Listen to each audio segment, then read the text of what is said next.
igreja ao longo da história entrou com tudo e muito, de uma forma muito invasiva, né, na vida das pessoas e de vários povos e vários costumes, né? Ela entrou para dominar, ela entrou com os pés e as mãos guerreando mesmo, né? Muito associada às questões do colonialismo, né? Da dominação. E aí fica essa questão de que a teologia, ela é um discurso sobre Deus, e tanto é que eu mostrei o livro na vinheta do Teologia Negra, e eu tô aqui com outro livro, né, que é a Confissão de Fé de Westminster, e ela foi escrita em 1643, lá na Abadia de Westminster, em Londres, numa assembleia chamada de Teólogos Sábios e Eruditos. Isso significa que é uma apropriação, né, da teologia por homens que foram definidos assim, como sábios e como eruditos, né?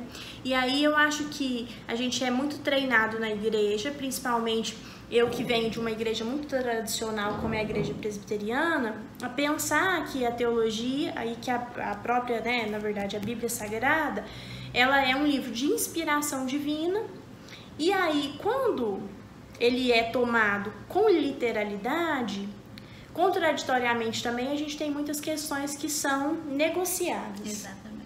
E outras não. E como é que vai definindo o que é negociado do que não é negociado? A partir dos interesses sociais e de dominação e de poder. Então a gente tem um discurso heteronormativo, a gente tem um discurso branco, a gente tem a Bíblia Sagrada usada para legitimar a escravidão e depois usada para legitimar a libertação da escravidão, né? Então eu vejo que existe muito essa eleição dos costumes, daquilo que é negociável e dos costumes que nós não vamos negociar, né? Quando Jesus fala, vai, vende tudo e dá para os pobres, a igreja inventa um monte de desculpa. Peraí, que não é assim também, né? Calma, não é bem assim, né? Ou é mais fácil um camelo entrar no fundo da agulha do que um rico entrar no reino dos céus. A igreja também não quer saber disso, né? Então, o discurso é uma marcação de lugar, é uma marcação de poder, de saber, e a gente vê muito isso, de que existe uma teologia que ela vai ajudando a criar uma condenação, né, para determinadas culturas, para determinados costumes.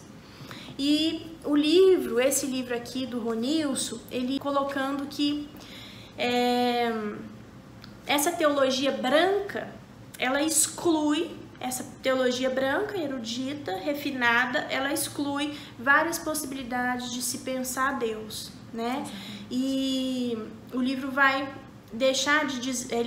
dizer que a teologia deixou de ser popular. E tem um trecho que eu gosto muito, vou ler para você, vai dizer o seguinte, olha lá: quando mulheres, negros, indígenas, LGBT, TI+, e toda a diversidade da comunidade humana tomou coragem para assumir e disputar a teologia, ela se tornou provavelmente mais próxima do que se pode entender como a expressão multiforme sabedoria de Deus, né? De uma teologia que congrega todos os saberes e de uma teologia que está interessada em reunir na mesa do reino de Deus todas as pessoas, independentemente de qualquer coisa, né? Perigoso, né? Congregar, e é isso, acho que é isso que você falou que é perigoso.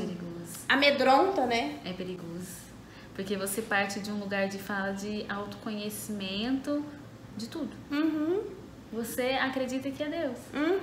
E aí você tem regras muito estabelecidas de quem tá dentro e de quem tá fora, para poder a igreja exercer um controle, né? A teologia exercer um controle de quem vai sentar com a gente e de quem não vai sentar. E existe um discurso falso de que aqui a gente aceita todos. Exatamente. Mas na hora de montar a profissão de fé, a gente monta com os homens sábios, brancos e eruditos. E não com a comunidade, não com a galera. Acho muito interessante dizer que a teologia não está pronta, né? E eu acho muito interessante pensar na descrição de Jesus como verbo, como palavra, né? E tudo que pode a palavra, tudo que ela vai tomando de significações e de nuances, E acho muito interessante uma frase de um outro autor que eu gosto muito, que é o Paulo Brabo, que ele vai dizer o seguinte: nada permanece o mesmo depois de ser tocado pelo amor. Com certeza, né? E o amor aí também é uma outra definição, assim, uma outra descrição de Deus, né? Como Deus é amor, de um Deus que junta mesmo, de um Deus que junta a mesa, e de um Deus que acolhe. E não um Deus que segrega, que subjuga, que escraviza, etc. Não. Infelizmente as pessoas apropriaram daquilo e utilizaram da maneira mais suja, mais sórdida para segregar as pessoas. Foram lá nos meus queridos primos, tiraram eles dos lugares, trouxeram eles para cá, como por exemplo, e falou: olha, agora vocês vão viver de acordo com o que eu acredito. Batiza aqui na marra, faz o como eu achar que eu deve ser feito. E se adequa. E acha que tá tudo lindo, que tá tudo certo, que é isso mesmo, que é em nome de Cristo. Não.